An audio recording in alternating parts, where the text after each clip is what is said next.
Welcome and thank you for stopping by Sheila's Audiobooks, and I am Sheila. This recording is coming from South Texas. All stories on this recording are in the public domain per United States copyright law. These stories were first published around April 1910. They are about Lord Lister called John C. Raffles, the most brilliant among all thieves. He is the terror of usurers and moneylenders, robs them of their possessions by his wiles, protecting beleaguered innocence and supporting the needy. Man of honor in all respects. He persuaded that many abuses, protected by law, continue to proliferate with impunity. Every effort is made to apprehend Lord Lister, called John C. Raffles, the most brilliant of thieves. Reward, £1,000 sterling.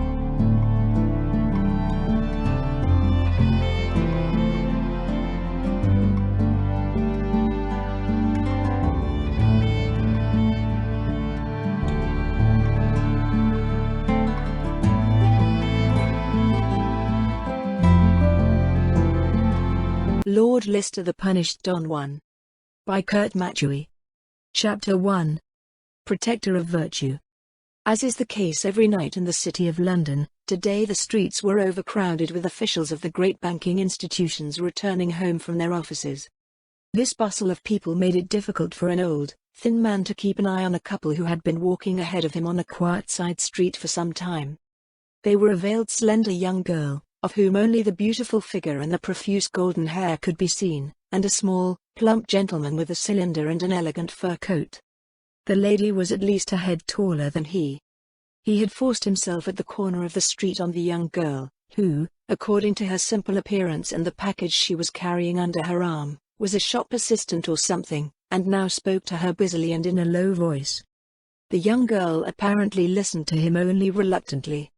Already several times she had answered the man in a curt, dismissive tone, or hastened her steps, without succeeding in getting rid of the immodest gentleman.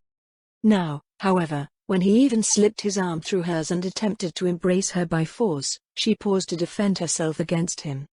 "Let go of me," she cried, trembling with indignation. "What do you want from me? My goodness, is there no one around to protect me? You see that I don't want to know anything about you."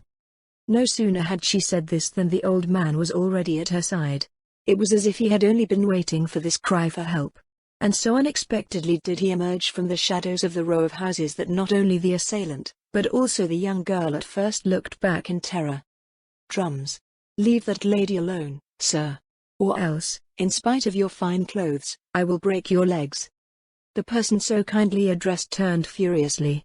And when he saw that he had an old man in rags before him, his courage grew. "What is it to you what I have to trade with that lady? Take this. And now go your own way." The old man took the coin that the other held out to him, but at the same time clutched his wrist with such force that the little gentleman gritted his teeth so as not to cry out in pain. "As for me, what you have to trade with that lady, sir? Maybe a lot. Lord Edward Rochester is indeed president of the Society for the Help of Fallen Girls and a member of various benevolent institutions, in short, a protector of virtue, but nevertheless I do not believe that his treatises with this young lady have anything to do with the intent of those charities." Seeing that he was known, the round, fat face of the lord, whose small, watery piggy eyes stared at the old man in astonishment, turned dead white. He stammered a few words and a moment later had disappeared into the darkness. The young girl exhausted herself in expressions of thanks, but the old girl, who had eyed the lord with a curious smile, repelled her. Good, miss, it means nothing. But tell me, what did that man want from you?" The girl looked at her protector in surprise. His voice sounded quite different now, not so hoarse and rough as before. And his figure was no longer bent, but erected strongly. While she was still struggling with her surprise, she told that the gentleman had first followed her for some distance, and then addressed her. He had offered her to take care of her fate, since she was only a poor shop assistant, earning barely enough to live on.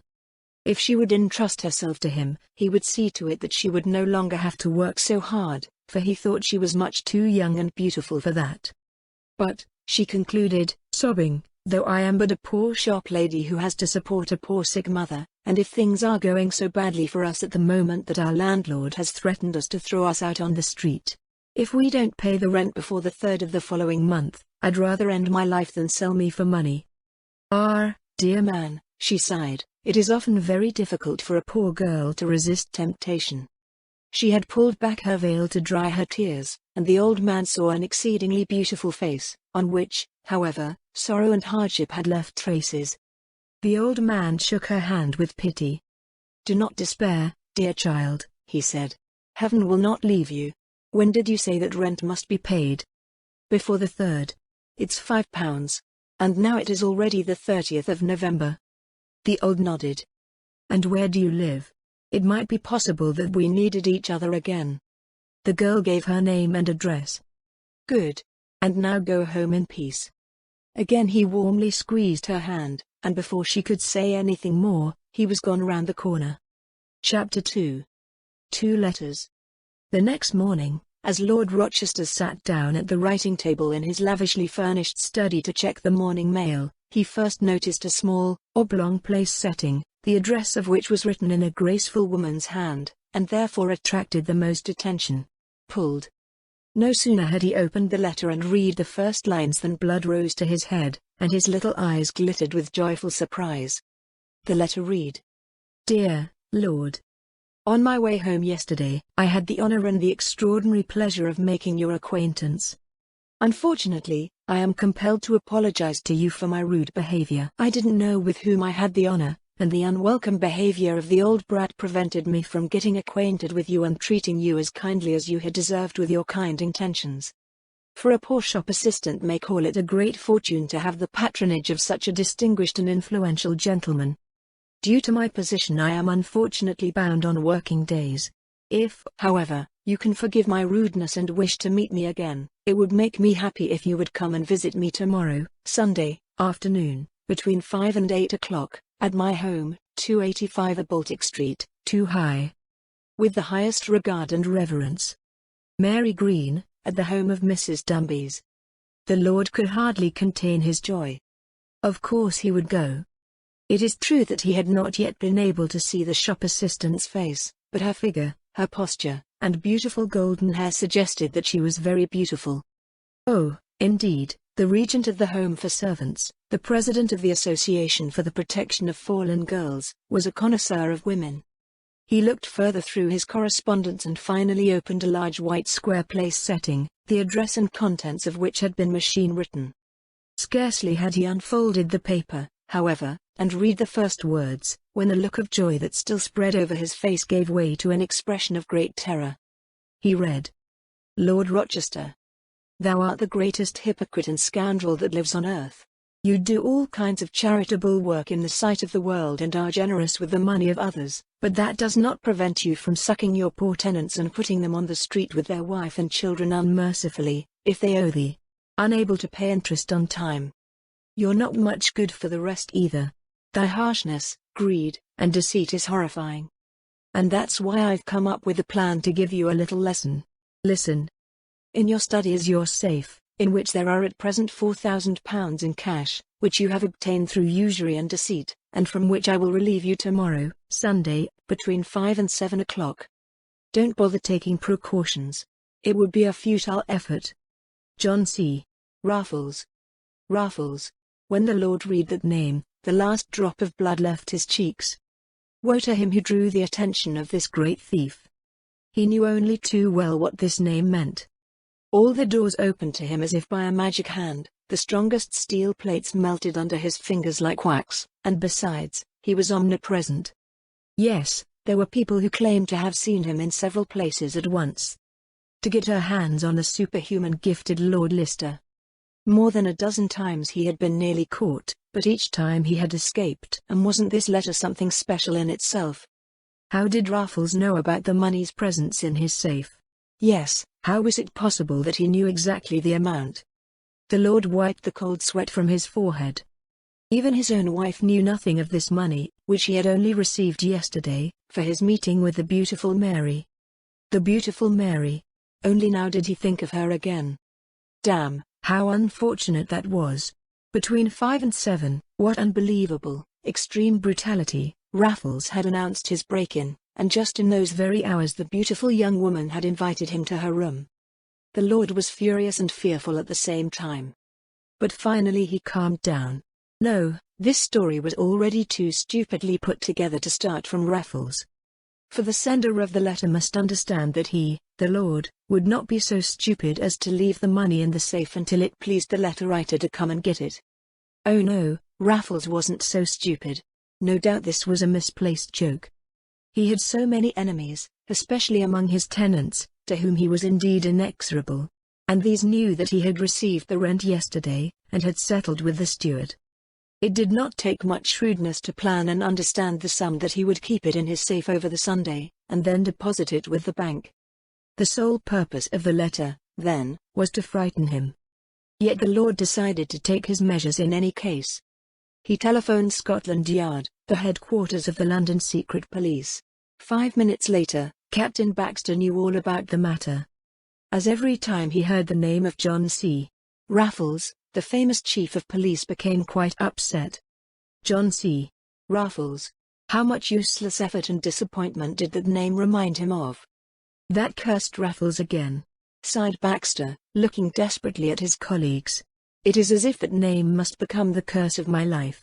How often have we thought that we had in our power the great unknown, who is in contact with the living devil, if he is not the devil himself? And he always escaped us at the last moment. This brutality of his once again surpasses all limits. Now, in any case, we'll be ambushed. Don't be overconfident, John Raffles. We know your pranks so slowly. You will not escape us now, as easily as with Lord Lister, when you had previously informed us of your plans. Detective Maholmes struggled to hide his laughter. Certainly, Captain, I quite agree with you, he said with uncontrollable earnestness. This time the matter is extremely simple. As you quite rightly observe, we now know all his tricks. At the time it appeared that the Lord Lister, whom Raffles wanted to rob, was Raffles himself. So what is more obvious than that now John C. Raffles will disguise himself as Lord Rochester? Lord Lister, or Raffles, as he calls himself, is tall and slender as a pine, and Lord Rochester small and fat, but what hinders that? What is impossible for this devil in human form? Then Raffles emerged from a large antique clock. Now he may be sitting in a writing desk or bookcase. It mainly comes down to keeping our eyes open. Then it is impossible for him to escape us. Captain Baxter wasn't sure whether Maholmes was mocking him as usual, or whether he was serious this time. He therefore shrugged his shoulders with an indifferent countenance. He had no time or inclination to reason much now. Already 15 minutes later, with a staff of his best officers, he was on his way to Lord Rochester's splendid villa at Ennismore Garden, near Hyde Park, where he was already expected. Captain Baxter, after paying respectfully to Lord Rochester, was presented with Raffles's letter, the contents of which the Lord had already communicated to him. He looked carefully at the letter from all sides. "It's unheard of," he muttered repeatedly, rereading the letter over and over. "And does it come to pass that thou hast £4,000 in thy safe?" The Lord went to the safe which stood between the windows and opened the door. "Look. Convince yourself. There is £6 8 more than that amount. Since it was Saturday yesterday, and the Bank of England already closes at 3 o'clock on those days, I was no longer able to deposit the money with her. Also today, Sunday, that is of course not possible for me." Captain Baxter addressed another mass of questions to the Lord, until at last he burst into laughter. "You don't really believe, do you, Mr. Baxter, that this letter is indeed from Raffles? That would be too bad anyway. Look. I simply put the money with me. So, now it will be a trip for Mr. Raffles to get it this afternoon, when he comes to pay me the promised visit." He had gone to the safe while speaking, had his money in the wallet and pocketed it. Captain Baxter had looked at him thoughtfully. "That's the simplest, my lord. If only that Raffles wasn't such a thoroughly crafty fellow. I should not be surprised if you yourself were suddenly transformed and Lord Lister, or Raffles, as he calls himself, stood before me in your place." The Lord laughed. "Well, that fear is totally unfounded, Captain Baxter. At least I don't remember ever being a thief, though that Richard Letters says so in black and white. But I will not prevent you from taking the measures you deem necessary. Only it would be pleasant to me if it bothered me as little as possible myself." Captain Baxter bowed. "I beg you, my lord, to accept the assurance that we will make every effort. I'd be delighted if my lord would let us clear the grounds. The farther my lord goes with the money mentioned in the letter, the better. Also, if we know that my lord is absent, we are safe from the fancy dress of Raffles, who may appear to us disguised as Lord Rochester." Lord Rochester couldn't help but smile. "So you still think that letter really comes from Raffles?" Captain Baxter shrugged. "I don't believe it. But in any case, I must take my measures. The watchful eye of the police never sleeps. My lord can count on this. Come Raffles, London will be freed tonight from one of the most dangerous criminals." Lord Rochester was in an excellent mood. The money was saved. He was particularly pleased that the Chief of Police himself considered his absence desirable. This corresponded perfectly with his own wishes, for now nothing stood in the way of his visit to the beautiful shop assistant. Long before the appointed time, Captain Baxter and his men were at their posts that afternoon. He hid some of them in the park, others were given a place in the house, especially near the study, to await his orders. He personally examined the study, and especially all the furniture in it, to see whether they were suitable for sheltering someone. Then he took his place, crouched behind one of the furniture, armed with his Browning pistol. Now he could safely calm the overconfident John C. Raffles. He, Captain of Police Baxter, was prepared for anything. If only that waiting hadn't been so tiring and tedious. The rather corpulent Baxter, who could barely move in his hiding place, hurt all limbs. Now his arm slept, now his leg. He had placed his men in the house so that the servants could not notice them. It struck 5, it struck 6. No sound was heard. Only a faint ray of light fell into the room. There was nothing to be heard but the occasional soft creak of one of the furniture which startled Baxter every time, the click of the clock on the mantelpiece, and the laughter of the servants in the kitchen. Captain Baxter suppressed a curse. What if it was really just a joke of some mockingbird? Then the police had again, albeit indirectly, had been fooled by the master thief. Gradually Baxter began to become very tired, and he was about to fall asleep, when he was suddenly startled. Was he mistaken? No, he had clearly heard a soft creaking at the door. And when he looked up carefully, he saw that it was slowly opening. A dark head appeared through the opening, followed by the figure of a tall, slender man. Raffles. It was him. Captain Baxter dared not breathe. He trembled, like a hunter who fears, by an untimely movement, to chase away at the last moment the game already entrapped. The dark figure, meanwhile, entered the room, looked around inquiringly, and approached the spot where the safe stood. Now Baxter didn't wait any longer. He sprang out of his hiding place. A shrill whistle, the agreed signal, sounded, and he threw himself upon his foe before he had opportunity to flee. "Halt, Raffles. Surrender. You won't escape this time," he bellowed as the door opened and more than half a dozen police officers rushed to their chief's aid. Chapter 3. A Fatal History of Love. Just after 5 o'clock Lord Rochester pressed the button of the electric bell at the house with the nameplate, F. Dummy. A kindly old woman came to open it.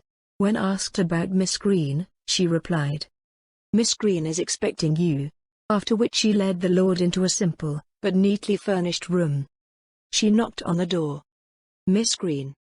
The door was opened, and the summoned man appeared on the threshold.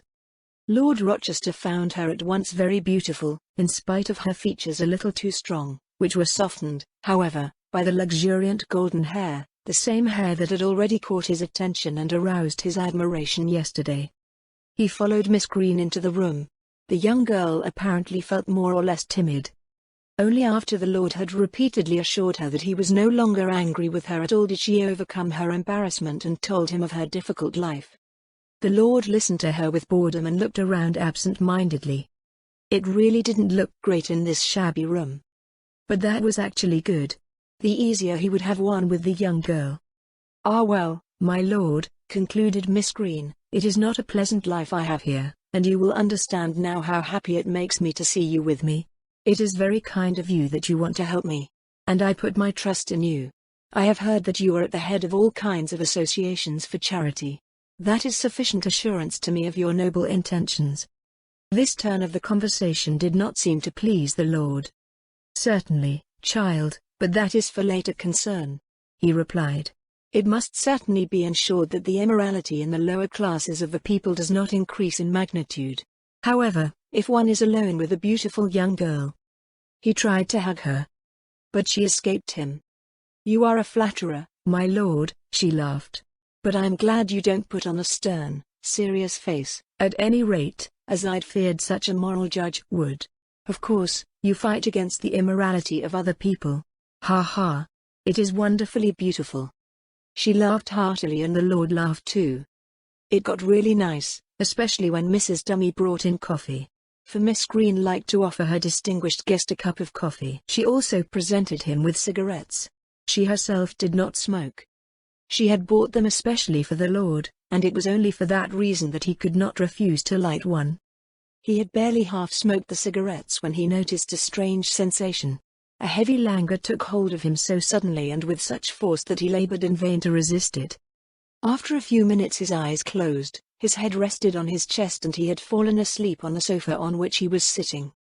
Immediately the scene changed. For a few seconds Mary Green looked at the sleeper. Then, with a quick, agile movement, she took the wallet from his breast pocket. After she had convinced herself that the bills were in it, she put the wallet on the table for the time being, to do something else first. With lightning speed she threw off her clothes and got rid of her feminine forms. These owed their existence to gutta percha pads, from which, when she pressed them, the air escaped. But it didn't look much better with her other charms either. The beautiful golden blonde hair also disappeared and a black man's head appeared. And masculine were the features, too, when Miss Green had cleaned her face of makeup and paint before the mirror. In short, what remained was the slender, muscular figure of a boy, handsome man. He cast a mocking glance at the sleeping lord. "Dream softly, Lord Edward Rochester, noble protector of feminine virtue," he muttered, taking from a small briefcase which he took from behind a curtain a starched shirt with accessories and an elegant hiking suit. "I hope you don't get too much disappointment when you wake up." In a few minutes he had changed his clothes. He left the women's clothes lying there without bothering about them. The gutta percha. He folded his charms and put them, like the wig, in his coat pockets. Only now did he look at the wallet again. He took out the contents, counted the money and put everything with him.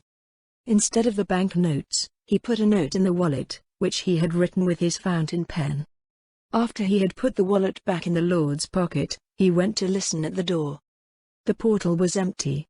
Unnoticed the young man reached the door and 2 minutes later he took a carriage at the next side street. Meanwhile the noble president of the Association for the Relief of Fallen Women was still sleeping the sleep of the righteous. Only after an hour was he awakened by a shaking of his arm. Mrs. Dummy, who seemed strange that the room of the hitherto unknown Miss Green had remained so strangely quiet and dark, had finally taken heart and knocked. And now it took her no small effort to awaken the lord, whom she had found, to her surprise, alone and in a deep sleep. At first he remembered nothing of what had happened, for he was still half sedated from the opium the cigarette had contained. And then he reached for his breast pocket in alarm. Thank God, the wallet was still there. However, when he took them out and opened them, he turned deathly white. The money was gone. The wallet contained only a note. Signed deeply, the Lord read it by the light of Mrs. Dummy broad lamp. Noble protector. Why did you not stay with your safe? After all, I had written to you that I would take out the £4,000 between 5 and 7 o'clock. Can one do more? But that's what happens when the bear goes out to eat honey. The old man, whom you threw off yesterday with the lewd arms, has now fetched more. Such lovely, innocent creatures as that which you have harassed are not for old hypocrites. Don't try, it's the good Mrs. difficult to make dumbbells. She knows nothing. I first rented the room 2 hours ago. And besides, it would not be to your advantage if it were known how Lord Rochester has lost £4,000. John C. Raffles. Lord Rochester let out a cry of anger. About the same time as Lord Rochester awoke from his deep sleep, Captain Baxter and his men held the tall, dark figure in the Lord's study. However, when light was made, the disappointment turned out to be great. The trembling, terrified young man was one of the servants of the house who had come to bring his master a telegram which had just been delivered. It was addressed to Captain Baxter, by address Lord Rochester, etc. As it had been dark in his master's study, he had not dared to enter at first. Turn the knob of the electric light near the safe, he was suddenly seized by the throat. He had understood nothing of everything that had been yelled at him. Baxter had realized his mistake, and the clerk pulled the telegram out of his hand. Probably a message from the Lord. Scarcely, however, had he opened and read it before the eyes of his officers, when his face turned pale, and his hands trembled so violently that the paper fell to the floor. "Oh, that devil!" he exclaimed, dropping into a chair. Mahone stooped with a mocking laugh, took the telegram, and read aloud to his comrades in a semi-loud tone. "Dear Captain, don't bother. The money has been in my possession for half an hour. Until next time. Raffles." The next morning a large number of money orders were sent out. Most were addressed to Lord Rochester's tenants and were worth £200. All contain the statement that the Lord, taking into account the poor harvest and the difficult time conditions, wished to meet his tenants by the enclosed sum. One of the money orders was addressed to Kate Berkeley, as was the name of the young girl so insultingly treated by the Lord. This money, too, was accompanied by a few lines in which Lord Rochester begged Miss Kate Berkeley's pardon for his rudeness, and kindly requested her to accept the £500 which he sent her as a proof of his repentance. All these money orders had been presented by an elegantly dressed young man of tall stature to a post office in the western part of the city. Chapter 4. Lady Lee Rochester. The annoyance at the monetary loss and his moral defeat did not prevent the Lord from visiting the Regent's Club that very evening. For he had promised the boy Lord Percy Meneville to give him his revenge this day for a game which he had just lost to Lord Rochester. When he entered the richly furnished rooms of his strictly aristocratic club in West End around 9 o'clock, his partner was already there. Lord Percy Meneville was a very interesting, distinguished person. The young aristocrat had first appeared in London a few weeks ago, but had gained immediate access to the leading circles by his distinguished conduct and his splendid recommendations. It was said that he was a kinsman of the Viceroy of the Indies, from whatever country he came from, and that he possessed fabulous riches. And accordingly was his whole way of life, which resembled that of an Indian nabob. He owned a splendid house, furnished with the most refined taste and luxury, and filled with rare Indian art treasures. His more than handsome countenance and the mysterious haze that surrounded him made him especially the favorite of the ladies, without particularly meeting the fair sex. In any case there was not much detail to tell of the love affairs of the young Adonis. With his inseparable gardenia in the buttonhole, Percy greeted Lord Rochester with great cordiality, though to him too it seemed as if an ironic expression played on the young aristocrat's mouth. But this had to be an optical illusion, and certainly due to his own irritable mood. "Now?" asked the young gentleman, as both gentlemen sat down at the gaming table. "Did things go satisfactorily yesterday?" Lord Rochester for a moment, on hearing this voice, thought he had heard the same sound elsewhere a short time ago, but he could not remember where it might have been. He frowned. A few days ago, at their last meeting, he had told Lord Percy of his possessions, of the trouble they caused him, and of the great annoyance he had.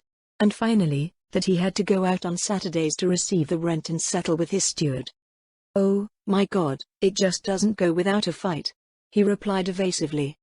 "You must give, Lord." "All right." Lord Percy dealt the cards. The game started. Foreign, was it because Lord Rochester still brooded in his mind over the defeats he had suffered that day, or misfortune now pursued him? He lost blow after blow, until, after losing £200, he sadly threw down the cards. "Let us stop, Lord Meneville," he said. "I hope this revenge will suffice you." Baronet Percy Bow. "Absolutely, Lord Rochester. Methinks you must have been exceedingly happy in love today, that Fortuna is turning his back on you so obstinately here at the gaming table." And he smiled kindly. Lord Rochester blushed over his ears. "You must be joking, Lord Meneville," he replied, in a somewhat timid tone. "I am married and have a good sense of my duty as a husband." "As in the whole of morality," added Lord Meneville, putting down the cards and lighting a cigarette. "I understand that completely. And that goes without saying in the case of the President of the Association for the Upliftment of Fallen Girls and Women. I may not be serious enough in your eyes, but I too would be willing to devote myself to works of charity and start doing so now, with my just acquired profit. Perhaps you will lend me a helping hand with your rich experience in that field." Lord Rochester pretended to be delighted. "Bravo, my boy, the decision is to your credit. You show that you have a Christian disposition. Turn to my wife. Yesterday she coincidentally complained to me that the coffers of the Association for the Support of the Decent Poor, of which she is patroness, are completely exhausted. Lady Rochester will be most grateful to you for such a considerable sum. Lord Meneville rose.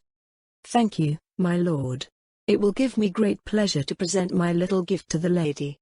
When Lord Percy entered one of Lady Lee Rochester's apartments about midday the next day, he heard a great alarm. It came from the lady's boudoir. The young lord heard the voice of the lady, incensed, and another female voice, who answered her weeping.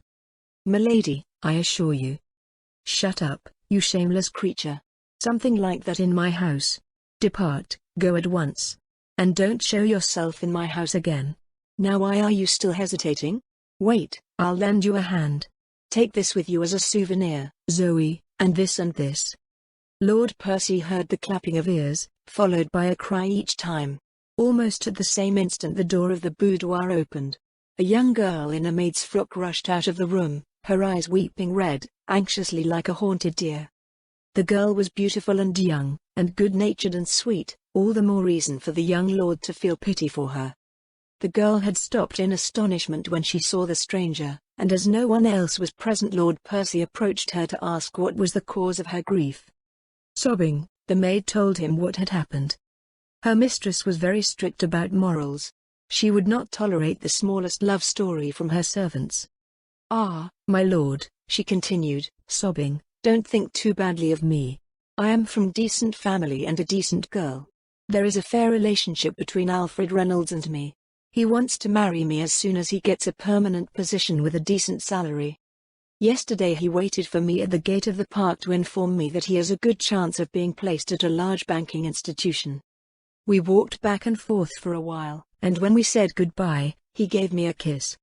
Johnny, the cook, saw that through the window and told the lady he has long given the land to me, because I did not want to hear any of his sweet talk. And I can't help it that Alfred is poor and doesn't have the £100 he needs for his suretyship at once." She broke down in tears again, and hid the pretty face in her hands. Lord Percy looked at her with emotion. "Don't cry, dear." The young girl, however, sobbed even more violently. "Ah, what will become of us now?" she lamented.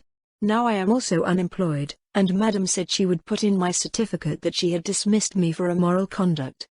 The young man's eyes sparkled wrathfully under the half-lowered lids. "Let the lady put in the certificate what she wants. Tell me what your name is and where you live. I have many acquaintances, and it is little effort for me to get you a better job with a more humane lady. I promise you at my word that I will take care of you."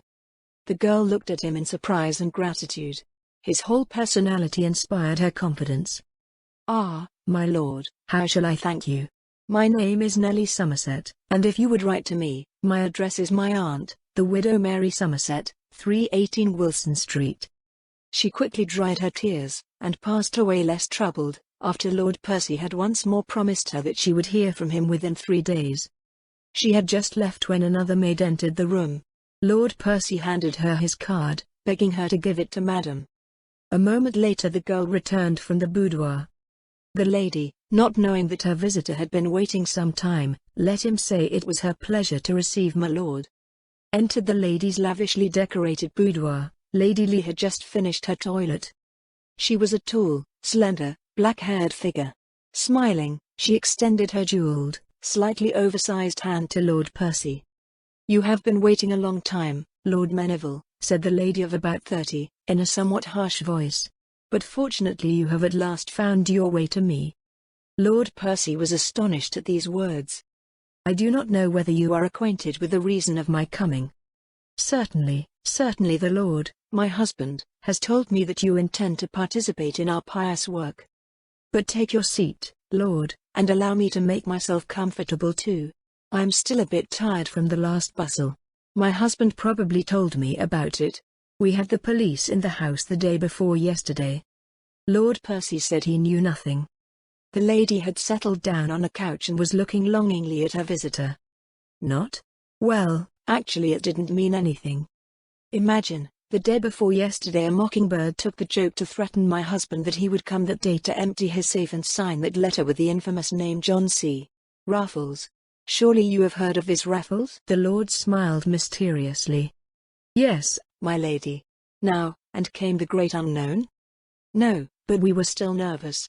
At least, my husband remained perfectly calm. He simply put the money with him and was not even stopped from attending worship that same afternoon at the Whitechapel Hospital. Our police are excellent and, moreover, the stories circulating about Raffles are highly exaggerated or completely out of the blue. I take him for a common thief and pickpocket, and besides that for a real braggart and braggart. Really, my lady? Asked the young lord, with a strange twinkle in his eye. And notwithstanding that you were so nervous and anxious the day before yesterday? The lady laughed mysteriously. Yes, but that also has a very special reason. I can tell you, you will not betray me. Listen, my husband had taken his own money from the safe, but he did not know that it contained mine. He suspects nothing of its existence and is not allowed to know it. My husband is a great miser, who hates it when I ask him for money for my toilets. I have therefore saved a little, that is my business, and speculated with that money on the stock exchange through one of my trusted friends. Last week I won £10,000. And was that money in the safe? Lord Percy asked with interest. Lady Lee nodded in agreement. It's still in there. There is a secret compartment in the safe, of which only I have the key. The Lord gave me that box to keep my jewels in it. He doesn't suspect what else is hidden inside. Do you understand now that I trembled? For it was impossible for me to take the money out of it, as the safe had been under constant surveillance by my husband and the police after receipt of the letter. I'm convinced that Raffles wouldn't have found the money after all. Yet I should like to see that great unknown. The young lord, who had been staring thoughtfully, smiled at the lady's last words. That wish of yours may well come true, milady, he said. Watch out, watch out. Perhaps Raffles will come and make up for the neglect and take your treasure. The lady slapped him with her lace handkerchief. Thou art abominable, Lord. How dare you tease me like that? But you are right, I am careless. Tomorrow I will deposit my money with the English bank. The Lord laughed. Allow me to speak now of the matter for which I have come here, and to which I owe the pleasure of benefiting for a moment from your company. You could have that pleasure more often, replied the lady, straightening herself. But speak on, dear Lord. You come with your gift at the right time, for our treasury is empty. The great charity concert in December cost a lot of money. The guest looked at her in surprise. What did you say? Has the charity concert exhausted your coffers? But that's outrageous. After all, the purpose of this party could only have been to fill that greenhouse. The lady laughed heartily. Innocent boy. But wait a moment, and I'll solve the riddle for you. She went to her ornate writing table and returned with a large book. Look, here on the left you will find, post by post, the money that has come in. As you can see, these are altogether £2,615.33. A hefty sum, thought the young lord. Secure. But now look at the long line of releases. Percy Meneville did, and he scarcely dared believe his eyes. The expenses for hall decoration, the setting up of a stage, lighting and music, etc., altogether almost £800, could still pass, but there were other items as well. Food and drink at the board table, £50 3s. Lady X, advance for her Arabian costume, £50. Lady V, additional expenses for the decoration of her Turkish harem, £30. Miss Eleanor, Olympia Theatre member, expenses for her toilet, £40. Mr. Swedley from the opera, carriage expenses, etc. and fee, £20. What? Asked the lord in astonishment. Certainly, laughed the lady, they only have their expenses reimbursed and their lost hours reimbursed. Wonderful charity! Exclaimed the young lord, as he read the last post, which read, the patroness, for carriages, gratuities, postage, tardiness, and others, advances, £100. Lady Lee quickly closed the book. After all, she herself was the patroness. The lord now knew from what source the lady's savings came. He turned dark red with indignation and struggled to keep his composure. Do you understand now, Lord Meneville? that we had to pay about £500 from our coffers, and that your donation is therefore most welcome?" "I understand that perfectly," replied the lord, with a sweet smile. "I now have a condition to make to you. Milady, you must use the amount which I shall give you for charitable purposes, which I shall name you." The lady looked at him in surprise. At that, however, she laughed gleefully. "But, my lord, that is madness. In such a condition I should thank you for your gift." "All right, then I'll keep my money," said the lord calmly, and he put back the wallet he had already taken out. The lady looked at him for a moment. Suddenly she stood beside him, and in a flattering tone she said, "Meneville, why do we play comedy? Why are we not honest with each other? Confess frankly that all this benevolence question has been but a pretext. Oh, you sweet, naughty man. How could you bring yourself to make me wait in vain in the vestibule of the British Museum for a full hour? Ah, I was so convinced that you would come. Believe me, Percy, it was not easy for me to write those lines to you. But I couldn't help it, it was stronger than myself. Percy, I love you, and therefore I forgive you for keeping me waiting for nothing then, and for now following the voice of your heart." Lord Meneville was at first dumb with astonishment. Had the lady suddenly gone mad? But then he began to understand everything. Since his entrance into the distinguished circles, the ladies of those companies haunted him with declarations of love, and he was showered with fragrant billets doux. And no wonder, because he not only had an Apollo head, but was interesting and lovable at the same time. However, he had never taken notice of those numerous love notes, mostly even burned them unread. However, he now remembered one of those notes. It had been signed with the words Lady Lear, had involved the most insane declarations of love, and the writer asked him to rendezvous with her, the lady with the orange blossom in her hair, with whom he was at the soirée. Had a conversation with Lady Grey about the races, in the foyer of the British Museum. He hadn't considered then who the writer of the letter might be. Now he knew. Indignation overcame him. This married woman, who had just mistreated an innocent young girl and driven out the door in modest indignation, made love to a young man quite unknown to her, and invited him to attend a tete-a-tete. The distinguished lady, who presided over all the religious works, turned out to be a shameless adulteress. But he kept his outward composure. After he had recovered from his first astonishment, it seemed as if he was delighted with the lady's confession, and as if her delights made a deep impression on him. He looked at Lady Lee with quite different eyes, he even returned her kisses and listened attentively to her, when she confessed to him that she had loved him from the first moment, that the step she had taken was not hers, because she possessed a man who was much too old for her, and on whom her charms made no impression. "I knew you would come to me, my beloved Percy," whispered the shameless one.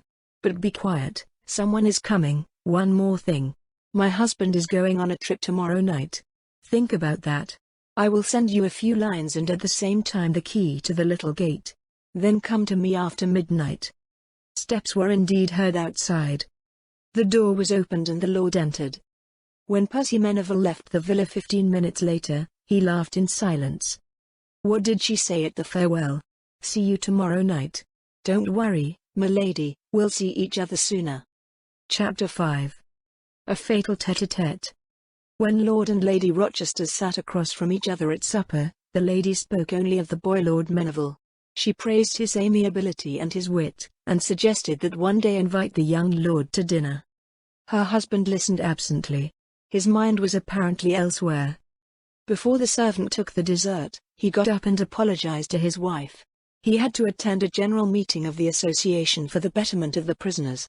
It might be late, but she shouldn't wait for him. In the street he took a hired carriage and gave the coachman an address.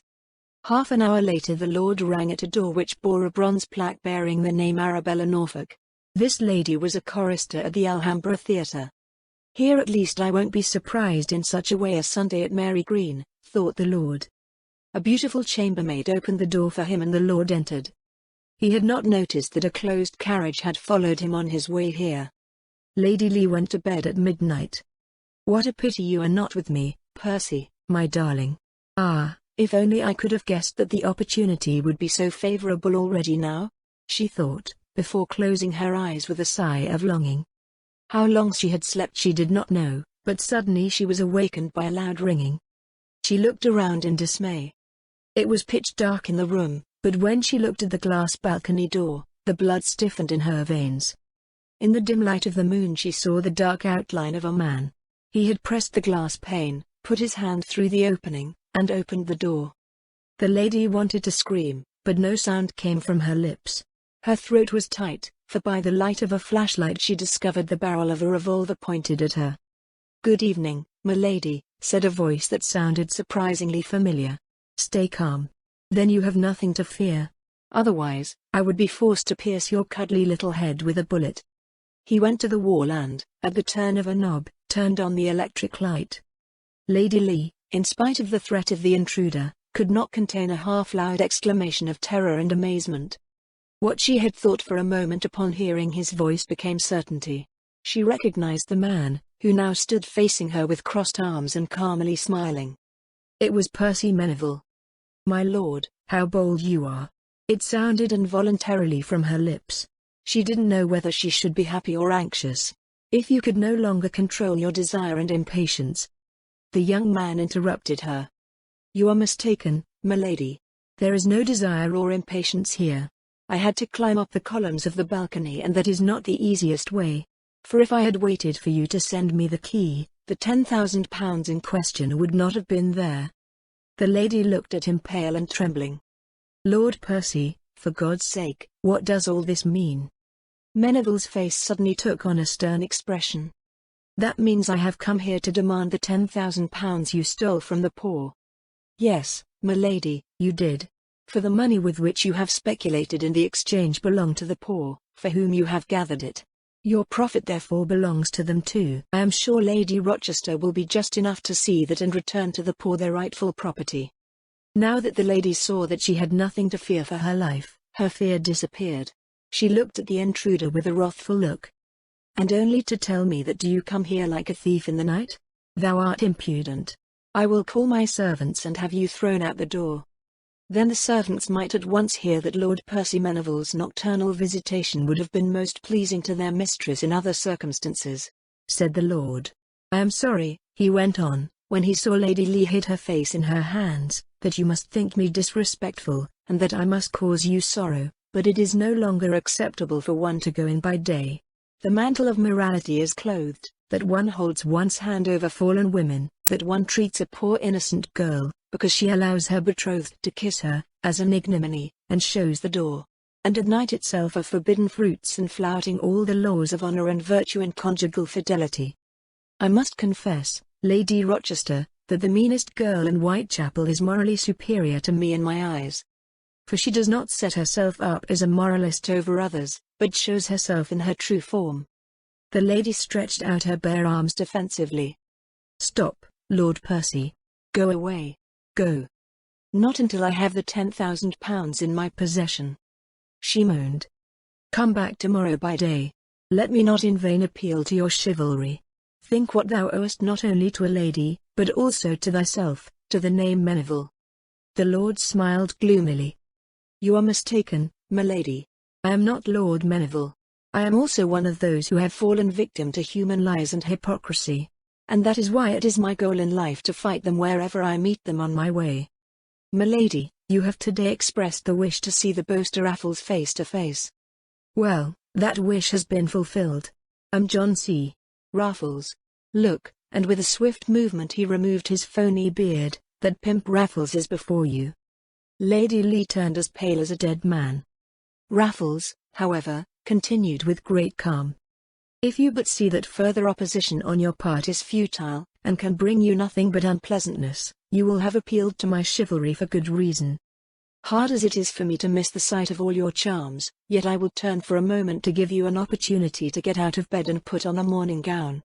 Then thou shalt have the goodness to give me the key of the safe, and to lead me to that cupboard. That it is in your own interest not to abuse my trust and to awaken the servants, I need certainly not tell such a sensible, eminent woman. And hurry now, milady. It will certainly be pleasing to you two to put an end to our tete-a-tete as soon as possible." The lady was furious within, but it didn't help her. Raffles turned, and, after some futile efforts to soften his heart, she finally left her bed, trembling with anger, and donned a dressing gown. "Finished?" Raffles asked, before turning around. "And now the key. Zoe, thank you. Will you now lead me to the safe?" Lady Lee had such admiration for the revolver which Raffles had picked up again that without a word of protest she led the nocturnal visitor to the Lord's safe. The Raffles immediately opened the safe, and with the second key, which she had not dared refuse him, unlocked the same compartment from which the Lord had taken the £4,000. "And now the secret compartment?" he asked, when the lady hesitated. "And if I refused to show it to you?" she asked, mustering all her courage. Raffles smiled. "That wouldn't be good for your night's sleep. Because look." He showed her a large leather bag which he had hidden under his coat. "In this is an electric device with which I can melt the steel plates of the safe in a short time. It's very interesting, m'lady. This device is the best that exists in that field and it cost me a small capital. But that work would, of course, take some time, and the precious safe would be badly damaged. Moreover, the vapor that develops in this work would be a great nuisance to you, and you would keep that peculiar air with you for days." The burglar's icy calm made the lady understand that it would be best for her to put an end to the affair as soon as possible. She gave him a needle-shaped instrument, with which he pressed on an ornament she had indicated. The back wall of the compartment now slid open. Another compartment now became visible and in it were the jewels and the money. Raffles took the money first, after which he examined the jewels with an expert eye. There were beautiful pieces. A ring with an artfully crafted carnelian in particular aroused his admiration. The lady's fear that he might also take the jewels with him did not materialize. He put them back in the box and closed it. "So, m'lady, I thank you on behalf of the poor, whom I will return to their property," he said, giving her the key with a bow. "I wish you a restful night. You will now sleep soundly in the consciousness of having liberated yourself from ill-gotten gains and having done a noble work." He led the woman, who was trembling with excitement, back to her bedroom, to leave again by the same route. But it didn't come to that. For when the lady entered the bedroom before him, she let out a cry. Raffles was also surprised. The room was not empty. Near the door, with a countenance of anger and amazement vying for preeminence, stood Lord Rochester. Chapter 6. A dangerous condition. "At least here I am safe from surprises like last Sunday," thought Lord Rochester, as Miss Arabella Norfolk's pretty maid opened the door to him. When he entered, he saw that the girl was very shy. "So little one, are you surprised that I said the other day that I was traveling this week, huh?" he asked, pinching the pretty child's cheek. "Well, it turned out differently. Where's Miss Norfolk?" "Miss Norfolk is at the theatre, my lord." The lord looked at her with wide eyes. "What do you say? But baby, I saw that all the windows are lit." "But what is that?" His eye had fallen on a gentleman's fur, which hung from the coat rack by a cylinder. The maid grew even more embarrassed. But she did not have to answer, for a door opened. "Who's there, Lisette? Who are you talking to? Is it the pastry chef with the dessert? Why doesn't he come through the back door?" asked. She who exclaimed these words was a beautiful blonde, whose beautiful figure had appeared in the opening of the door. They looked past her into a rosy-lit room, in which a richly set table. There sat an elegantly dressed, well-built gentleman as the only guest. All this could only be seen for a moment, because Miss Arabella, who looked seductive in the softly perfumed loose house gown, had at once emerged from the doorway and had closed the door behind him. "No scenes here," she spoke in a half-voiced, commanding tone to the lord, who had hurled an insult at her in anger. "I could not have known that you would come just now. Loyalty I do not owe you, for I am not your wife. Now go and don't blame yourself. Lieutenant Oliver, whom you well know, is a head taller than you and an excellent boxer." Without deigning to look at him further, she turned her back on him and went back into the room. Lord Rochester hardly knew how he'd gotten out. The pretty maid, who was walking him, spoke mockingly. "Good night, my lord. See you next time." "Scum!" he cried angrily, when he was back in the street. "It will be a long time before we meet again." For a while he walked to and fro indecisively. When he had finally calmed down, he decided to go to the club, for he did not want to go home in this excited state. In the club he drank a few glasses of whiskey hastily, played, lost, and chatted with some acquaintances. About an hour after midnight he went home. He had calmed down to him, and as he approached his house he was inclined to become a respectable man. "How could I have had anything to do with such a woman?" he muttered. "Certainly, a decent woman doesn't do that. Leah would be prevented by her pride from raising her eyes to another man. She is too religious for that." He was moved by his own thoughts and resolved not to remain faithful to his wife henceforth, but to make amends for the betrayal he had committed against her by small gifts and fine gifts. Inspired with such noble intentions, he came home. To open the door of his bedroom, he noticed that a light was burning. He stood in amazement. How? Was his wife still up? Could she have fallen asleep while reading a novel? He approached the door and listened. No sound was heard. He knocked. Everything was silent in there. He opened the door and entered the room. Strangely, the room was empty. But what did that mean? He broke out in a cold sweat. His eyes fell on the used bed, on the crushed window, on a black coat and gentleman's hat hanging on a chair, and on a small thief's lantern on the table.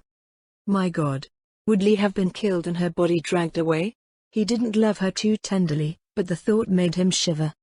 He was just about to call for help when he heard voices.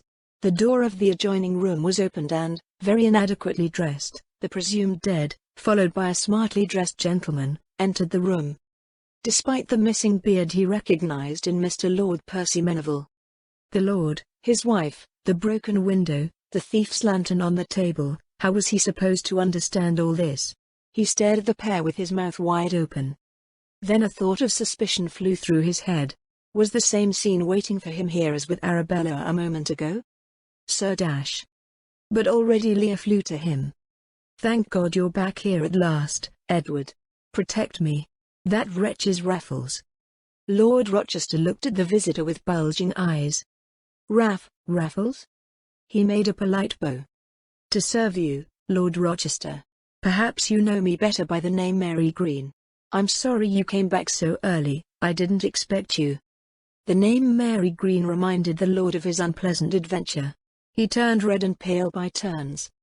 Raffles, however, continued with a polite smile. "It pains me, my lord, to have to be unpleasant to you.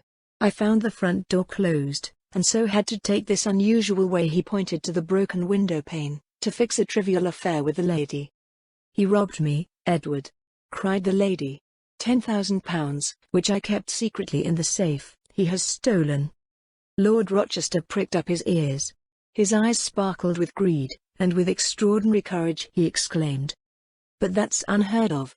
Do you call that an insignificant affair? And do you always use such a weapon in dealing with such trivial affairs?"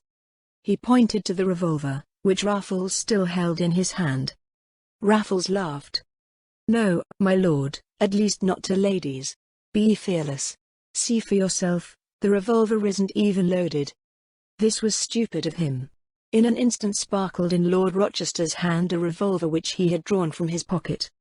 Of him in the firing had prevented him from using the weapon earlier. But with lightning speed he dropped the weapon again with a cry of pain, for a tremendous blow struck his arm, so that the revolver flew to one side in a wide circle. "It is better that I take the thing under my wing before you commit foolishness," he said dead calmly. At the same instant an elongated bell rang throughout the house. Raffles could not have prevented the lord from pressing the button on the electric bell while Raffles had stooped. "Sir," said Raffles, without losing his composure, "that's the stupidest thing you could have done. But nothing is lost yet. Let me clear the way." "No," scorned the lord, who stood at the window in such a way that Raffles could not escape without a long struggle along this road. "First you give back the stolen." Raffles landed on the lord. "I advise you, let me clear the way."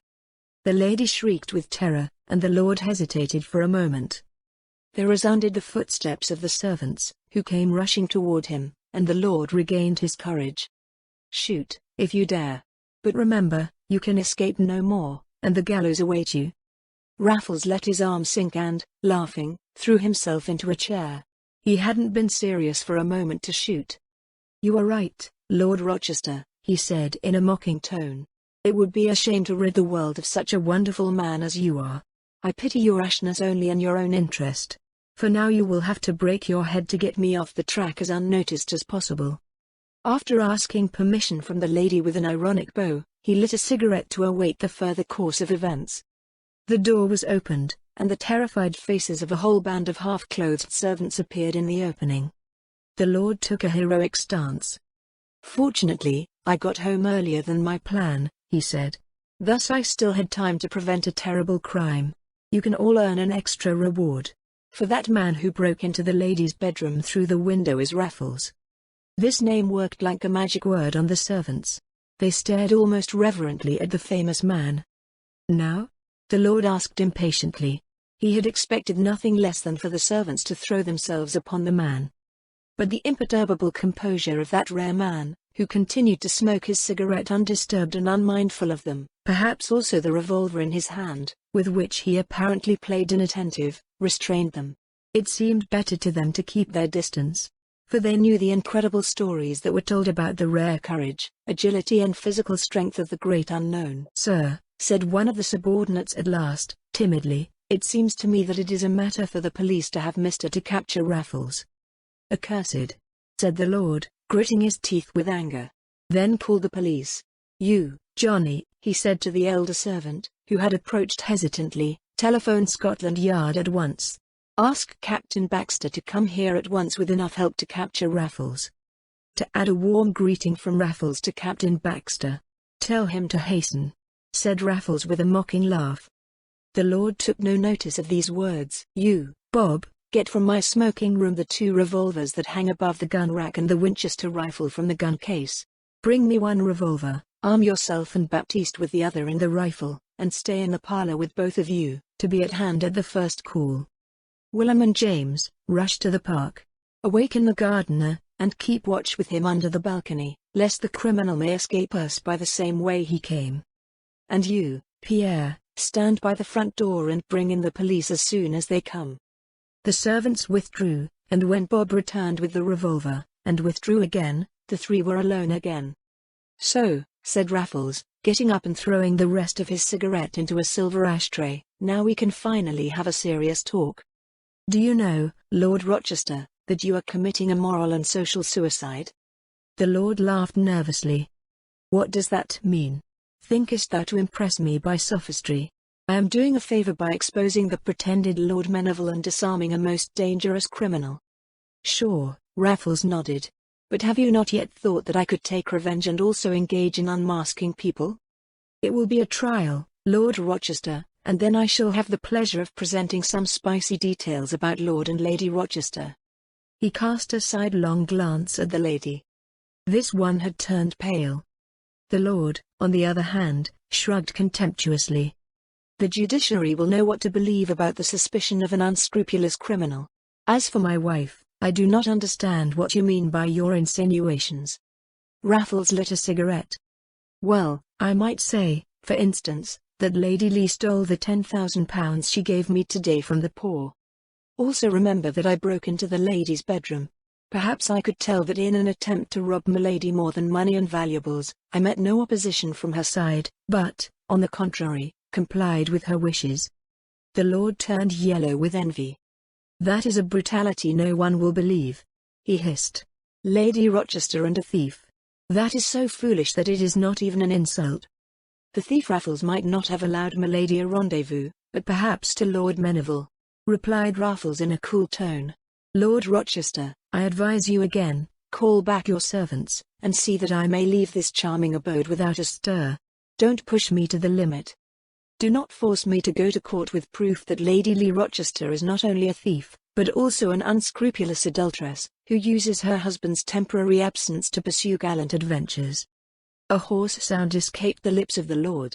He clenched both fists, as if to throw himself at his opponent. But his icy gaze, sharp as steel, held him back. Now for the first time the lady joined the conversation. "The insults of someone like you leave us cold," she said. "But it is beneath our dignity to allow ourselves to be insulted in public by a burglar. The world is so evil and only too willing to believe the slander. I therefore advise you, dear Edward, to let that man go, and thereby put an end to this tedious business." Lord Rochester breathed with difficulty. "And the £10,000? I don't think about it. I should like to see who would believe the slanders of such a fellow." What if that guy can now prove his slanders? You had better take your wife's advice, Lord Rochester. I am in possession of a tender note, addressed to Lord Percy Meneville, in which Lady Lee Rochester showers him with affectionate words and begs him for tangible proofs of his love in return. This time I came here uninvited. Tomorrow milady would have opened her bedroom for me herself. You owe it only to me, my lord, that your consort has remained faithful to you.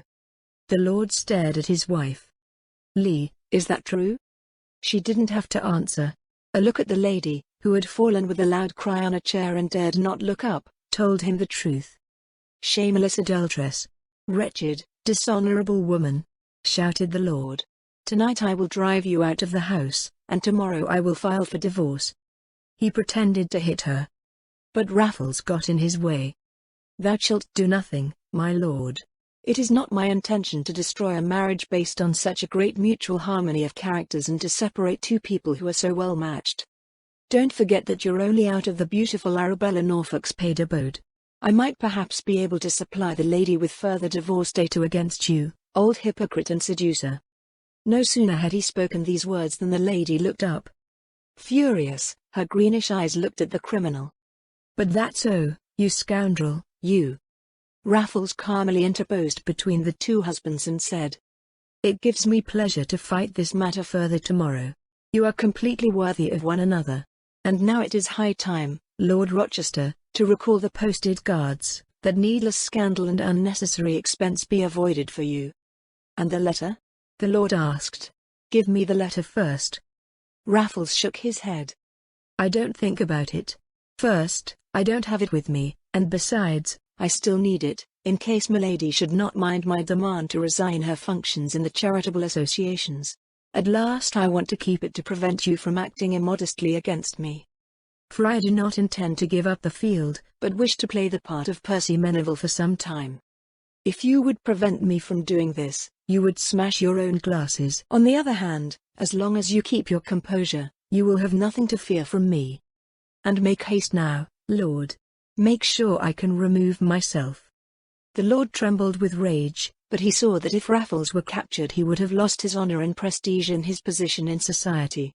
He now cursed himself for his great zeal, and had no wish more fervently than to see Raffles go as soon as possible. Mumbling a curse, he rushed to the door to recall the servants on some pretext. But it was already too late. As the ladies' bedroom adjoined the park, the sound of an automobile which had stopped in front of the house a few minutes before had not been heard. At the same moment as the lord was about to open the door, there was a knock. My lord, cried Pierre's voice, Captain Baxter has arrived with the police. Dash. And so it was indeed. Baxter had come with a small army of policemen and, as Lord Rochester noted from the window, had the whole house surrounded. Raffles with a helpless look.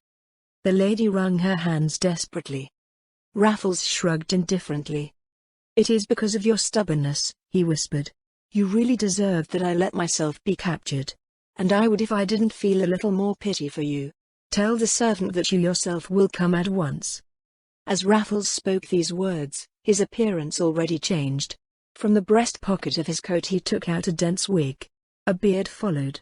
When he had confirmed all this with lightning speed, and with the help of the makeup and paint that were on the lady's dressing table, had framed his eyes with thick shadows, when he had conjured wrinkles on his face, Lord Rochester almost recognized the old man in him, who had protected the shop assistant from his brutality. Only the old lord was now elegantly and chicly dressed. This whole metamorphosis, which the lord and lady had watched in amazement, had taken barely 2 minutes. Let me speak, and say yes and amen to all that I say, whispered Raffles to the lord, before leaving the room with him. As Raffles entered the anteroom with the lord, where Captain Baxter waited impatiently with his detectives, another change took place with him. His figure bent, the corners of his mouth drooped limply. In short, he looked like an aristocratic gentleman of at least 70 or 75 years. For the first moment Captain Baxter was a little surprised to see the lord not alone, but in the company of an old gentleman quite unknown to him. His astonishment grew still greater when this old, very distinguished gentleman spoke before the lord, who looked very excited and nervous. Oh, Captain, what bad luck. He spoke in the voice of an old man. You are 5 minutes late with your help. So long has my dear friend succeeded in holding the wicked man. You see, he is worn out with fatigue. The dude tore free and jumped out the window. I would have gladly helped my friend, of course, but I am an old man. Yes, if only I had been 20 years younger. Captain Baxter looked blankly at the old gentleman. How? Had Raffles escaped him again? Unthinkable. But how is that possible? He exclaimed, wailing. You had set posts, as the footman told me, and the 2 servants who kept watch here only left a few moments ago. The old gentleman shrugged. Everything has gone so fast. The lady lay helpless. I myself had lost my composure, and the Lord could not cry for help, for his adversary held his throat. But the people who stand guard under the balcony, Raffles must have fallen into their hands. I suspect he took flight over the roof. The captain's eyes sparkled again with hope. Oh, then he can't escape us. This villa is completely isolated. In all likelihood, he hid on the roof. The villa is surrounded by my people, so it must fall into our hands. I'll have the whole house searched in every corner at once. He beckoned the detectives and gave them his orders. After they had gone to carry it out, the captain turned again to the old gentleman. My lord, be so kind as to give me further details? With whom do I have the honor? Oh, don't you know me? The old gentleman asked, apparently in astonishment. Lord Beresford. I was playing a game in the drawing room with my friend, Lord Rochester. Captain Baxter, who had never heard the name Beresford, shook his head in astonishment. The servant who brought me here told me that his master had come home before the appointed time, and on that occasion. The servant is an ass. The Lord interrupted for the first time. The servants had long been in bed. How, father, if I may ask? So we played cards together. I was about to give when we heard a cry for help from the lady's bedroom. We rushed there and saw the criminal, who had just come in through the window and pointed a loaded revolver at the lady's chest. I myself knocked the gun out of his hand. Lord Rochester seized it, and with the help of this revolver we kept the intruder in check, who begged us to let him go until the terrible happened. While that vile scoundrel was talking apparently innocently to my friend, he suddenly pounced upon the Lord and wrested the weapon from him. You know the further course of this terrible struggle. We may thank God that no blood was shed and none of us lost our lives. Because that Raffles is a dangerous subject. Meanwhile, the detectives have come to say that the fugitive had still not been found. Will you permit me to inspect Milady's bedroom? The chief of detectives asked the Lord. Permit me to go first, said Lord Beresford. I am an old man, and I am terrified. I long for peace. I can't help you in tracking down a criminal. Captain Baxter readily declared that nothing stood in the way of his departure. No? I'm happy about that, the other smiled just, well, I'm an old man and a little anxious. What if that man attacked me on the way? He has his revolver with him again and I am unarmed. In spite of the seriousness of the situation, Baxter had to laugh at the old gentleman's fear.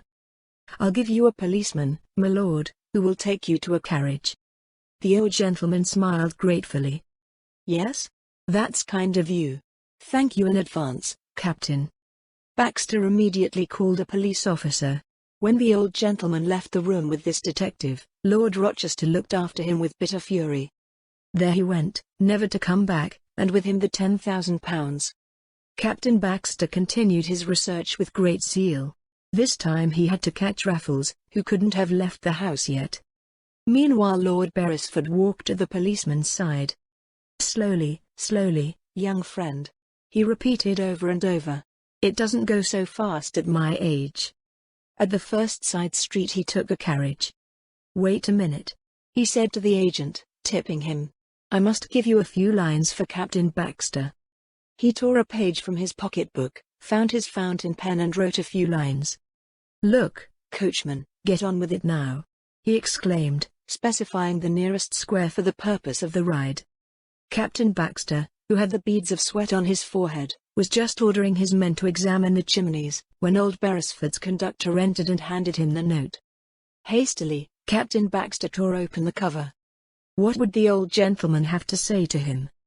Scarcely had the captain read the few lines when he became as pale as a dead man. A curse escaped his lips, for the brief contents of the note read. John C. Raffles thanks Captain Baxter for the kind patronage which enabled him to leave unmolested with the £10,000 he stole from Lady Rochester, and begs him to kindly greet the Lord and Lady from him. Trembling all over, Baxter showed the note to the Lord. This one, too, paled and was gasping for breath. But he immediately regained control. With a fake laugh he handed the piece of paper back to the captain. A jest from Lord Beresford. The old gentleman is a joker, who often plays such tricks. Good Lord! And what does that mean with those £10,000 he writes about? Have you not been robbed? Look in your safe. Not a penny, spoke the Lord with difficulty. There was no money in the safe. As I say, it's a lame joke. Captain Baxter thought his own. Like the Lord's attitude now, he had just noticed the lady's attitude. The great stranger had invaded her bedroom and Raffles was a fine man. Here was a secret he'd rather not delve into when it came to such distinguished, influential persons. What would it give him? Raffles had escaped yet again. He pretended to continue the investigation for a while longer. Then he said goodbye with his agents. His suspicions became certain the next day when he tried to track down the mysterious Lord Beresford. In vain, the old prankster was and remained gone. The next day the newspapers reported that Lady Lee Rochester had decided, in view of her shattered health, to withdraw from her place in the various charitable associations. Simultaneously followed a long list of various institutions of mercy to which she had donated significant sums. The joint amount was £9,000. Lord and Lady Rochester had a fit of rage when they read this. And the other £1,000? Little Nellie Somerset, Lady Lee's former maid, thought she was about to fall over with joy when a large certified letter was delivered to her address. It came from Lady Lee and contained £1,000 and a letter in which the lady begged the young girl's forgiveness for the abuse and insult inflicted upon her. Take this small amount as a dowry and use it to furnish your household as a friendly reminder of your former mistress, the letter read. It was only strange that it was not the lady's hand. But Nellie did not think long about this, and in a long letter she thanked the lady for her rich gift. As Lee Rochester read this letter, she had another fit of rage. Chapter 7. Lady Rochester's Revenge. 4 weeks later the foreign minister gave a ball. All the halls were beautifully lit. In the great ballroom the light of the electric crowns fell on the bustle of the festively dressed guests, who moved to the beat of the music. Beautiful eyes looked seductive, precious jewels glittered, white shoulders and women's necks emerged from the delicate laces of silk dresses, uniforms and motley knighthoods broke the monotony of the black fracks. The distinguished world of the Thames City had gathered in the minister's residence. The bearers of the oldest, most aristocratic names were present. Lord and Lady Rochester were also present. The Lord carried all his orders, and Lady Lee adorned the splendor of her jewels, the same jewels which had so much aroused the admiration of Raffles, and which she had emerged from the secret compartment of the safe in honor of the great feast. Achieved. The Earl of Kent and Lord Kensington had just conversed with her. But she hardly listened to the words of the two gentlemen. Her gaze wandered incessantly to a group to which the Duke of Devonshire had also moved, arm in arm with Lord Percy Meneville, centered on the charming Lady Magdalena Hestfield. Lady Magdalena Hestfield was a young widow of extraordinary beauty who had lost her husband. He had fallen from a horse in a race and broken his neck, only 2 years before. And as she was not only beautiful and witty, but also very rich, she did not lack numerous worshippers. But Lady Magdalena still grieved in her heart for her young husband, and seemed to have no plan at all to give up her freedom. Lady Lee clutched her dainty fan convulsively as Lord Percy bowed to the fair widow and placed her slender hand to his lips. It was unheard of. This impudent had the audacity to attend this ball where he knew she would be too. Yes, even worse, he had even dared to greet her and inquire about her well-being in an ordinary tone. He had dared, he to whom she had sworn vengeance. And as she gave absent-minded answers to the two lords, she pondered her vengeance and sank with anger, hatred, and jealousy. Yes, Lady Lee was jealous. She felt that she still loved this man, though he had spurned and taunted her. Anger overcame her as she saw his eyes glittering as he spoke to the beautiful Lady Hestfield. The music resounded again. Lord Percy offered the fair widow his arm, and a moment later the two slender, graceful figures were floating across the hall. Lady Lee felt as if she was going to suffocate. It took her tremendous effort not to go into the middle of the room and yell. That man who has invaded this place, and who is now dancing with Lady Hestfield, is Raffles, the dreaded Raffles, the great unknown. Grab him and throw him in jail. That would have been revenge. She saw in her mind the confusion that would result from these words. But this plan was impracticable, for it would ruin herself. And how she hated Lady Hestfield. She was young and beautiful, much younger and more beautiful than herself. Raffles loved her no doubt. He was a thief, but a special one who had used the stolen money to promote her charity. Yet Lady Lee envied her rival because he loved her. If Raffles had wanted, how gladly Lady Lee would have welcomed him with open arms even now. Meanwhile the beautiful couple, upon whom all eyes rested in admiration, had finished the dance. "I am a little tired and thirsty, my lord," said Lady Magdalena to her cavalier, as he was about to take her back to her place. "Take me to the buffet and to a quiet place where you can chat for a few minutes. That is, if it doesn't bother you," she went on with a charming smile, "for I will not withdraw you from the company. I know no more pleasant job than to be of service to you, my lady," said Raffles, and offered her his arm gallantly. They drank a glass of sect at the buffet. Then they went to a magnificent winter garden, where there was no one and where they could talk undisturbed. Raffles looked with delight at the graceful figure of the young woman, who sat opposite him on a conversation chair under the great fronds of a fan palm, as he sat down on a small chair. He had often chatted with her and always took pleasure in her natural wit, which was so very different from the garnished make-up of the fashion ladies. "Will my lady also take part in the great charity bazaar in Guildhall?" he asked. Lady Magdalena shook the pretty brown-haired cup. Her large, velvety eyes took on an ironic expression.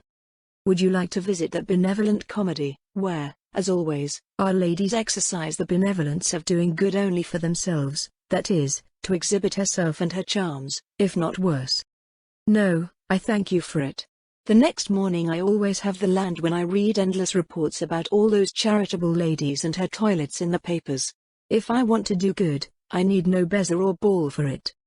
There is, alas, enough misery in the world, and it is too sad, than to have to go to feasts for it, the real motive of which is selfishness."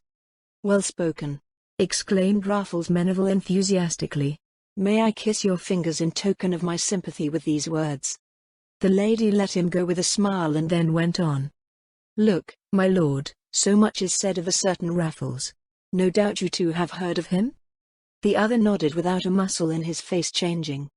"Well," he replied in a matter of indifference, "what does that have to do with your judgment of benevolence?" "Oh, a lot. Surely you must also know that he is a true benefactor of mankind. He takes from the abundance of the rich and gives it to the poor. His method is not impeccable, and Raffles is, in the common view, a criminal, but a certain veil of poetry surrounds him, and that is why I like him. I would consider it a great privilege to meet him one day." Raffles Meneville again took the beautiful widow's hand and brought it to his lips with a smile. If the great stranger could hear these words, he would be heartily happy, and press your beautiful hand to his lips as gratefully as I do now with admiration. Lady Magdalena, smiling, withdrew her slender hand from him. "Thou art a flatterer, Lord Meneville. But tell me, shouldn't one already admire the ingenuity with which Raffles always manages to find true misery? Oh, I know I appreciate that, because I also move in that area. And that is why I know how difficult it is to find the really needy and needy.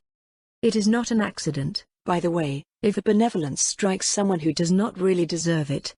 After all, they are all stupid, those unfortunates, and the main thing is to help those stupid in society." Her listener was delighted.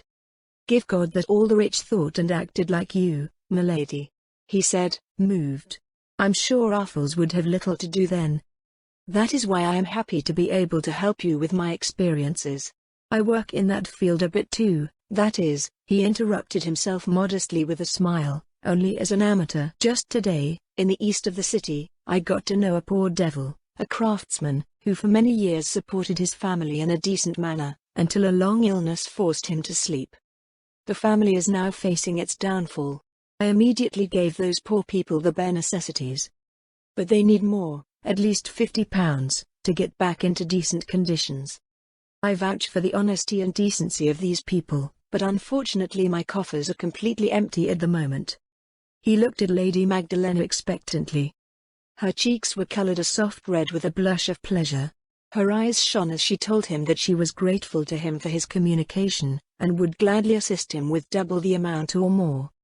"I have known for a long time that you are far better than all those elegant young men of our circles, Lord Meneville," she said warmly. "How could our young people, who are so busy with their sport and flirtation, have time to care about the misery of their fellow men? I am delighted, Lord Percy, to have found in you perhaps a faithful ally in my pursuit." Raffles leaned over her. Neither he nor the lady noticed that at this moment the doorman was moved, and that from behind the heavy curtain the face of Lady Rochester was momentarily visible. She had seen the couple disappear into the winter garden. Hatred and jealousy had not left her alone and had brought her here. "And the money for my protégé?" Raffles had said the question so softly that Lady Rochester did not understand the words, especially as he sat with his back to her. All the more clearly, however, she heard Lady Magdalena's reply. "My lord, there is nothing I could refuse you, especially if you so imploringly," she said with a smile full of loveliness. "Come to me before noon tomorrow at 11 o'clock.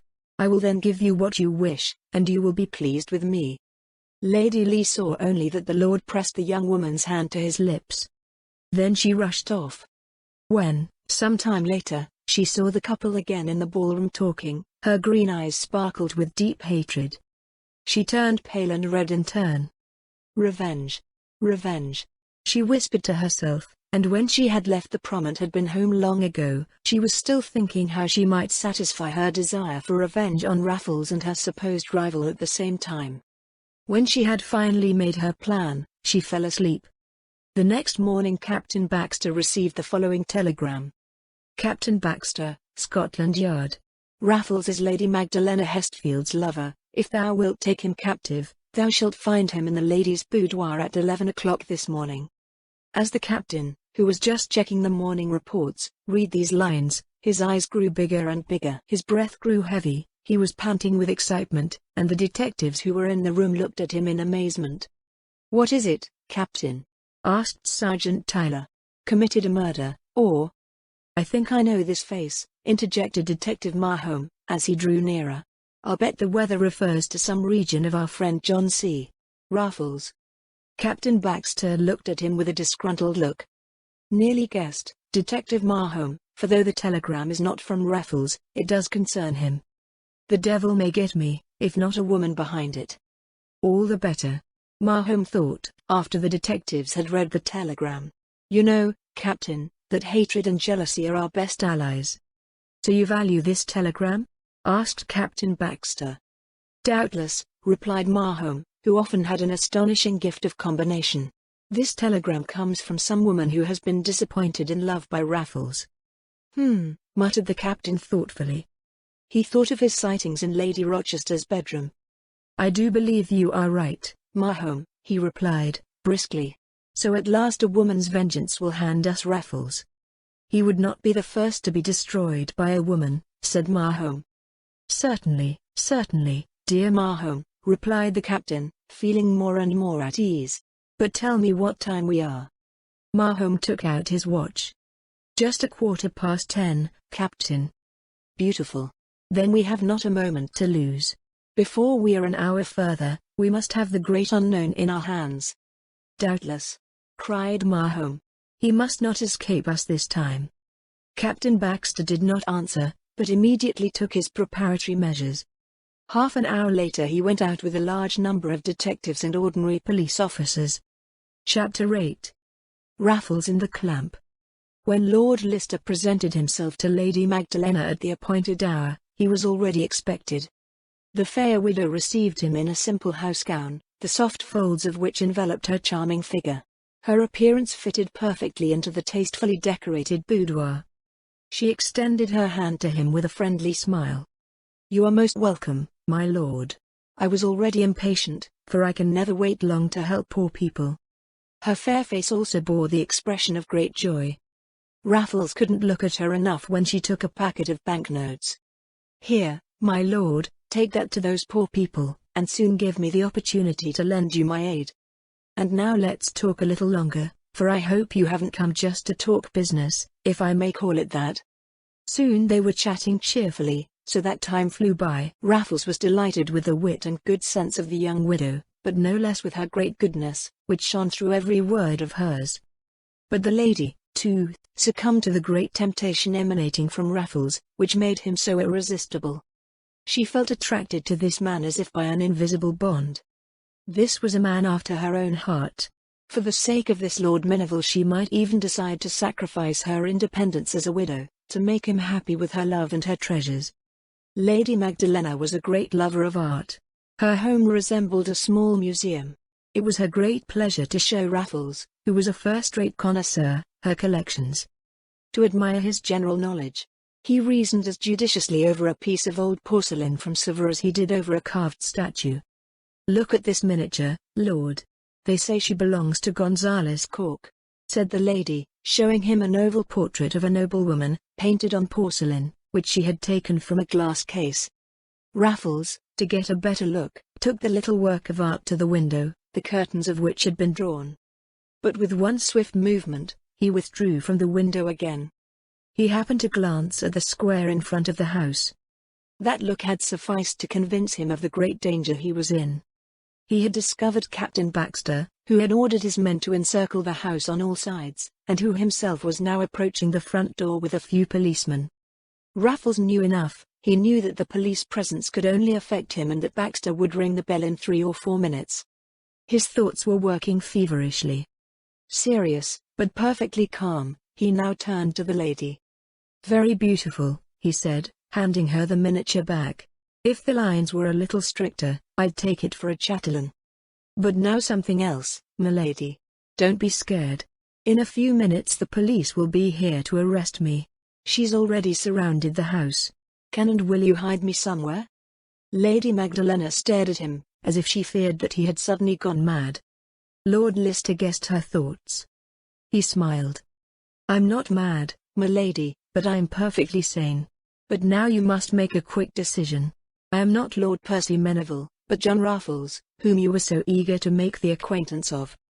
Lady Magdalena gave a low cry, and in the first instant receded a step. "What? Art thou Raffles?" Lord Lister shrugged.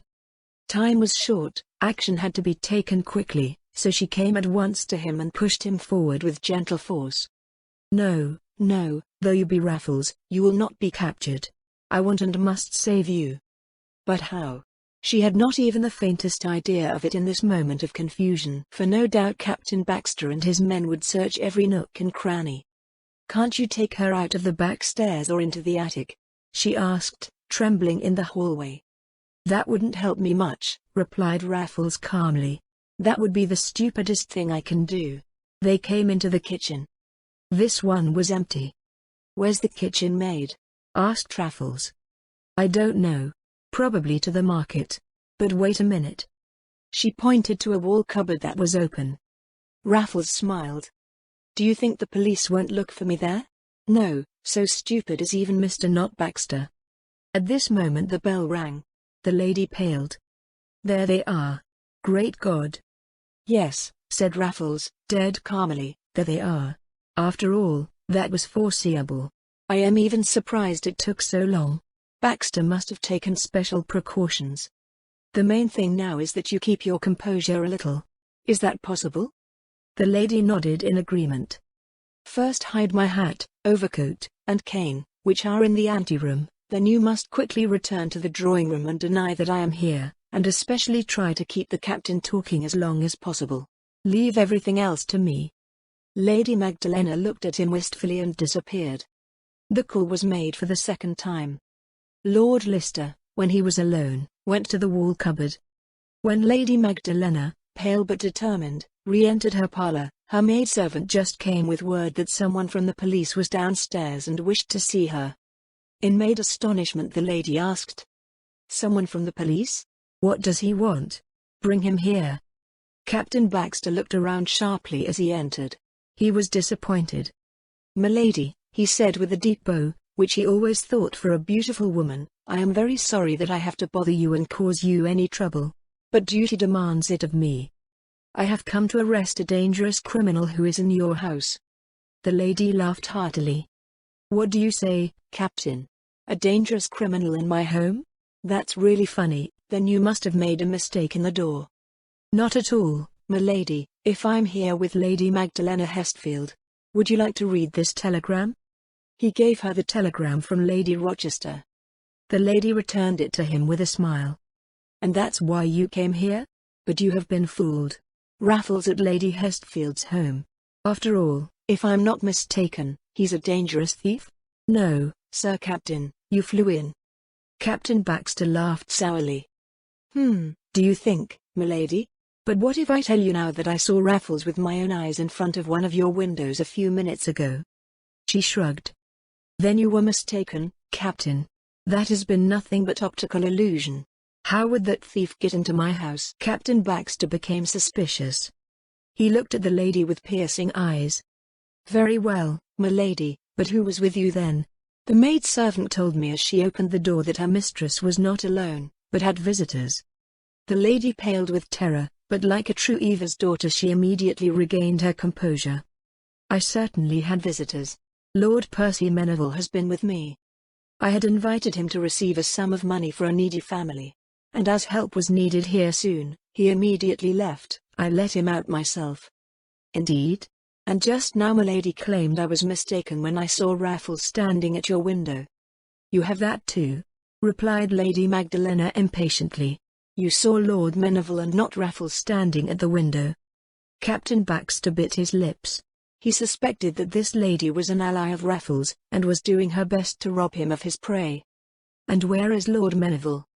He took leave of me before you came, and at once withdrew with the money so badly needed. My lady, that is impossible, exclaimed the captain, forgetting his usual gallantry. The house is surrounded by my men, all entrances are guarded. No one is allowed in or out. Lord Meneville couldn't have disappeared through the air, could he? Who knows, smiled the lady. Captain Baxter wiped the sweat from his forehead with his floral handkerchief. Yeah, sure, who knows? With Raffles, anything is possible, he sighed. But tell me, milady, how do you explain this matter? Lady Magdalena looked at him with a mocking look. Yes, but Mr. Baxter, that's your business. How can I, an inexperienced woman, explain something which the most astute officer of the London police force does not understand? But wait, probably your policeman must have been asleep. Indignant Captain Baxter replied, milady, the London police are not sleeping. If Raffles is in your house, we'll find him. You probably do not know that Raffles and this Lord Meneville are in all probability one and the same person, and that you are protecting a criminal. The lady looked at him angrily. Sir, I forbid you to insult me. I will be sorry for your behavior. You say you will find Raffles, well then look for him. Baxter bowed with a dark blush. I didn't mean to offend you, and I beg you to excuse my vehemence, he said. But I must now do my duty and search the whole house, even to the roof if necessary. The lady smiled mockingly. Do what you cannot resist. Good luck, Captain, and hope you find Raffles with me. I should be delighted to see the famous man whose presence in my own house I had not suspected. She preceded Baxter and opened the first doors for him and the detectives whom he had called. They searched the lady's bedroom, crawled under the beds, lifted the covers, even searched behind the cupboards and the wash basin, tore down the maid's room and searched the piano in the music parlor. In vain, no trace of Raffles could be found. The lady was by no means as calm as she looked. In complete uncertainty of Raffles' fate, she trembled at the thought that he might not have succeeded in fleeing or hiding. And her anguish grew as one approached the kitchen. And when at last the kitchen door was actually opened, she struggled to compose herself. Raffles was nowhere to be seen here either. Yet the kitchen was not empty. The kitchen maid stood by the stove, busy beating a few eggs. She hardly condescended the officers with a glance. But when Lady Magdalena looked closely at the kitchen maid, she had great difficulty, in spite of the criticality of the moment, not to burst out laughing. When Lady Magdalena had left the kitchen to receive Captain Baxter, Raffles had taken a look in the wall cupboard. Not to hide in there, oh no, he knew very well that he could not have chosen a worse hiding place. But the contents of the cupboard interested him. This consisted of various women's clothes, which belonged to the kitchen maid. The eyes of the great unknown glittered, and in the next instant he was busy. His pockets were emptied. The same gutta-percha pads that had only recently served him so eminently in his role of Mary Green had been blown up in the blink of an eye by his breath. Then he selected among the maid's clothes those which seemed most suitable to him. Soon he had put on a dress and apron.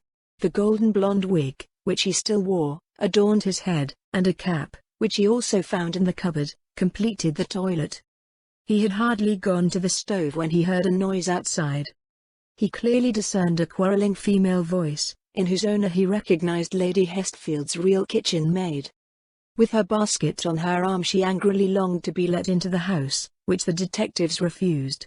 After all, they had a strict order not to let anyone in or out, and as well-trained officers, they remained relentless. Lord Lister looked at it with a smile. The kitchen maid threatened and scolded. The food would no longer be ready. But the detectives didn't give in. And when the overzealous maid at last scolded the officers, Raffles was unspeakably pleased to see the officers capture her and take her to the nearest police station. Reassured, Raffles returned to the hearth. This danger had already been removed. He waited carelessly for the further course of events, and this one now came. Captain Baxter had entered the kitchen with his retinue. Lady Magdalena, afraid she would not hold herself well, withdrew into the corridor. The officers were now alone. Of course, Baxter's eye immediately fell on the kitchen maid at the stove. The pretty girl would also have attracted his attention under other circumstances. "Good morning," he said, as he approached her. "Tell me, dear, have you seen a strange man in the kitchen here too?" The girl seemed to be focusing all her attention on the omelette in the skillet.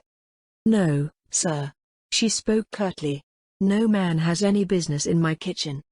"Come, little one, don't be so angry at once." Baxter came close to her and stroked her cheek. The girl was still content with this, but when the captain wanted to put his arm around her full hips, she gave him a good blow on the ear. "Accursed!" she exclaimed in a tone not very sweet. "Get away, sir, or I'll smash your brains." The gallant captain did not let it come to that, but kept a respectful distance from the fair-haired fair, amid the uncontrollable laughter of his officers. With great zeal he now began to examine the whole kitchen, taking no further notice of the maid. The wall cupboard, the china shop, down to the chimney, everything got a turn. The result, of course, was not brilliant. After the detectives continued to search the attic and basement and all the other rooms of the house, Captain Baxter finally realized that all efforts were in vain. He had no choice but to apologize to the lady and go with his officers. And that happened. The apology was exceedingly heavy for him, because he was convinced that it had been Raffles after all, whom he had seen at the window, and that the great unknown had once again tricked him. This conviction was confirmed when a letter was delivered to his address that same evening at Scotland Yard, containing the following: "One must not sell the bear's hide until one has caught the beast. Lady Hestfield's pretty kitchen maid." Then the gallant Captain Baxter uttered a gross curse. But to his detectives he said nothing of this defeat. When the detectives left the villa and the lady returned to the kitchen, it was empty. Raffles, when the house was no longer surrounded, had seized the opportunity to flee in his disguise. But on the table was a letter addressed to her.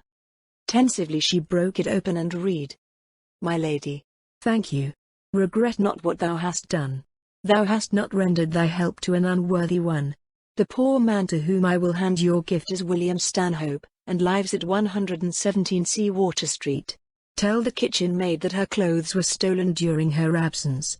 The enclosed £10 will indemnify her for the loss. I hope that I shall once again have the opportunity to repay you for what you have done to me. I kiss your beautiful white hands and admire your presence of mind. Your eternally grateful John C. Raffles." A £10 note was enclosed with this letter. The next part will contain the secret of the mutilated children.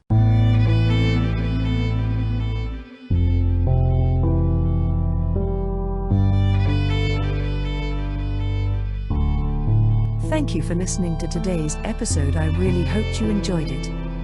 There will be more to come. Please subscribe not to miss out on what is next. I will be looking forward to your return. The music is by Madfan from Pixabay. To support this and other artists, go to pixabay.com. Sheila.